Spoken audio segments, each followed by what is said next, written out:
All parties conference जो अभी पिछले इतवार के दिन हुई है, उसमें अपोजिशन जमातों की तमाम लीडरशिप मौजूद थी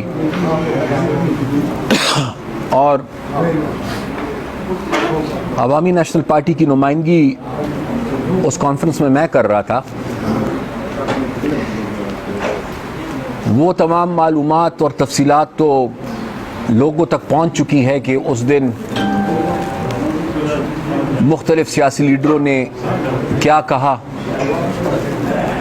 मैं सिर्फ अपनी बात करूंगा कि अवामी नेशनल पार्टी का हमारा मौक़िफ़ उस दिन क्या था। सबसे पहले तो मैंने उस दिन तमाम लीडरशिप की मौजूदगी में ये बात कही कि इसमें कोई शक नहीं कि मौजूदा हुकूमत सेलेक्टेड हुकूमत है और इसमें कोई शक नहीं कि मौजूदा हुकूमत की 2 साल की कारकर्दगी जो है वो मायूस कुन रही है। लेकिन इसमें भी कोई शक नहीं है कि मुश्तरका अपोजिशन की हैसियत से पिछले 2 सालों में मुश्तरका अपोजिशन की हैसियत से हमारी कारकर्दगी भी कोई ख़ास नहीं रही। मैं ये समझता हूँ कि मुश्तरका अपोजिशन जिस तरीके से पिछले 2 सालों में हम हुकूमत को चैलेंज दे सकते थे, हमने उस तरीके से हुकूमत को चैलेंज नहीं दिया। और अब जब 2 साल गुजर गए तो मेरे ख्याल से हम सब ने अपनी गलतियों से सीखना होगा और सियासत के मैदान में इस हुकूमत के खिलाफ एक भरपूर किरदार हमें अदा करना होगा। बाकी लीडरशिप ने भी ये तस्लीम किया है कि पिछले 2 साल में जिस तसलसल के साथ और जिस रफ्तार के साथ अपोजिशन को हुकूमत के ख़िलाफ़ कोशिशें करनी चाहिए थी, उस तसलसल और उस रफ्तार के साथ हम वो नहीं कर पाए। और इस APC का बुनियादी मकसद ही ये था कि अब इसके बाद हम तसलसल के साथ एक मुनासिब रफ्तार के मुताबिक अवाम को साथ लेकर जितनी भी इस वक्त इस हुकूमत की नाकामियां हैं, जितना नुकसान इस हुकूमत ने मुल्क को पहुंचाया है, हम आवाम को साथ मिलाकर इस हुकूमत को मजबूर करें कि पहले मुल्क में इलेक्शन रिफॉर्म्स हो, साफ शफाफ गैर जानिबदाराना इंतखाबात हो जिसमें किसी किस्म की कोई मुदाखलत ना हो, और उसके साथ साथ फिर दोबारा रुजू करें हम लोगों को ताकि आज़ादाना इंतखाबात हो मुल्क में और उसके नतीजे में उन्हीं लोगों को मैंडेट मिले जिनको हकीकत में लोग अपना वोट दें। ये ना कि लोग एक को वोट दे और रात को फिर कोई और कामयाब हो जाए।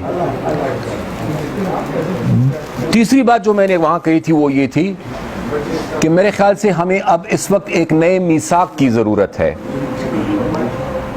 एक नए चार्टर ऑफ डेमोक्रेसी की ज़रूरत है।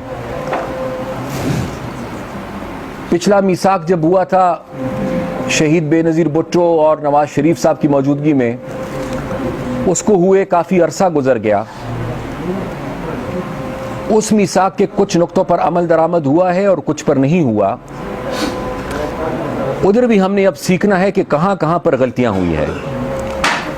और इस वक्त जो अहम मसले और मसाइल हैं, जैसे कि पार्लियामेंट की सुप्रीमेसी है, आईन की बालादस्ती है, अदलिया की आज़ादी है, मीडिया की आज़ादी है, पाकिस्तान की मईशत है, पाकिस्तान की सलामती है, सूबाई खुद मुख्तारी प्रोविंशियल ऑटोनमी है, 18वीं तरमीम है, NFC अवार्ड है। ये अहम मामलात हैं और बहुत सारे इस जैसे, जिसको हम चाहेंगे कि एक नया मीसाक बनाया जाए और जितनी भी सियासी जमातें हैं हम उस मीसाक पर बाकायदा दस्तखत करें और आने वाले दिनों के लिए हम सब अपने आप को पाबंद करें कि जो भी मीसाक में लिखा होगा ये हम सब पर लाजिम होगा कि जब हमें मौका मिले तो इन नुकात पर हम अमल दरामद मनोअन करेंगे। दूसरी जो बात आज आपने पूछी है वो कुछ मुलाकातों के हवाले से आपने बात पूछी है कि मुलाकातें हुई हैं। एक तो मैंने उस दिन भी अपने एक इंटरव्यू में ये बात कही थी कि एक तो मुझे इस बात की समझ नहीं आती कि ये मुलाकात जिसका जिक्र किया जा रहा है, ये मुलाकात तो तकरीबन एपीसी से कुछ दिन पहले हुई थी। इसकी खबर मुलाकात के अगले दिन क्यों नहीं आई? मुलाकात के दूसरे दिन, तीसरे दिन, चौथे दिन क्यों नहीं आई? ये एक हसीन इत्तेफाक है कि इस मुलाकात की खबर एपीसी के बाद आती है।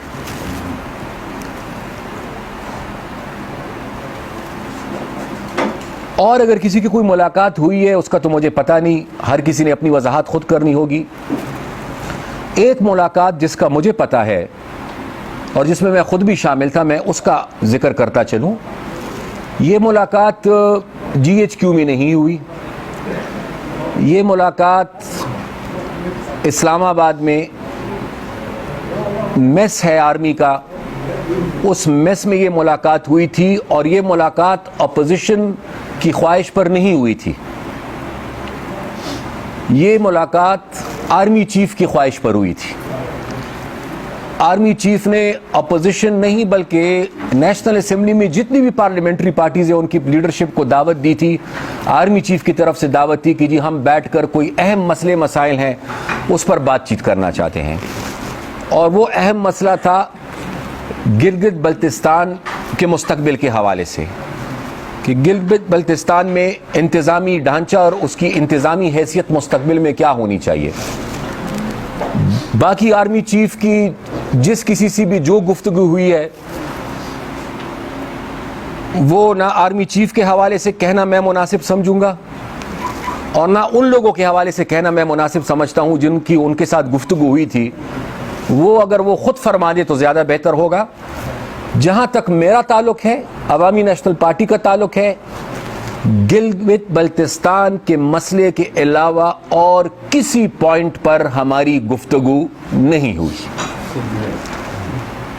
ये मैं वाज़ेह करता चलूं। और मैं ये भी वाज़ेह करता चलूं कि ये सियासी जुमातें भी पाकिस्तान की हैं और ये पाकिस्तान की फौज भी पाकिस्तान की है। मेरे ख्याल से मुश्किल उस दिन होगी कि अगर हिंदुस्तान के पार्लिमानी लीडर आकर फौज के साथ बैठे या पाकिस्तान के पार्लिमानी लीडर जाकर हिंदुस्तान की फौज के साथ बैठे। ये तो इदारे हैं, पार्लियामेंट भी एक इदारा है, फौज एक इंस्टीट्यूशन है। अगर इस मुल्क की सलामती के हवाले से कोई मसले मसाइल आते हैं तो जाहिर बात है कि पार्लियामेंटेरियंस और फौज पहले भी आपस में बैठे थे, इस दफ़ा भी आपस में बैठे हैं इस कोशिश के लिए कि वो मामलात जिनका सियासत से कोई ताल्लुक नहीं, जिनका ताल्लुक मुल्क की सलामती से है, उस पर मेरे ख्याल से मशावरत में कोई हर्ज नहीं है।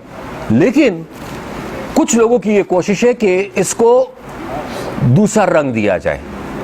गलतफहमियां पैदा कर रहे हैं कुछ लोग का ये ख्याल है कि नवाज शरीफ साहब की तकरीर के बाद कुछ बातें होनी चाहिए। वो वजाहत मुस्लिम लीग को चाहिए कि वो करे, मेरे लिए कतन वो मुनासिब नहीं है। मैं सिर्फ ये ज़रूरी समझता था कि ANP के हवाले से, इस मुलाकात के हवाले से जो हमारा नुक्ता नज़र है वो सिर्फ मैं आपके सामने रख